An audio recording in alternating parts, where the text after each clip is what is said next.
de 2008-2009, puis la crise de 2011 ont permis d'avoir des outils déjà rapides, puisque avant 2007, il n'y avait aucun outil au niveau des banques centrales, en tout cas de politique,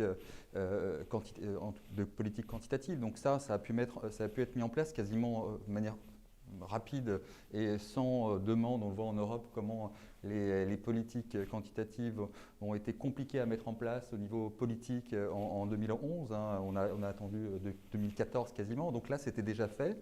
Et puis la crise de 2011 a montré qu'il fallait avoir aussi une absence de risque souverain. Notamment sur l'Europe, c'est-à-dire qu'on aurait pu avoir une Italie qui a été la première touchée en termes économiques avec des taux d'intérêt qui auraient pu monter. On sait qu'à ces niveaux de dette, finalement, il y a un effet auto-réalisateur en termes de défaut des États. Donc là, on a su assez rapidement, en même temps que la solidarité, mais assez rapidement asseoir les taux d'État à un niveau qui ne permettait pas de se poser des questions sur le risque de défaut.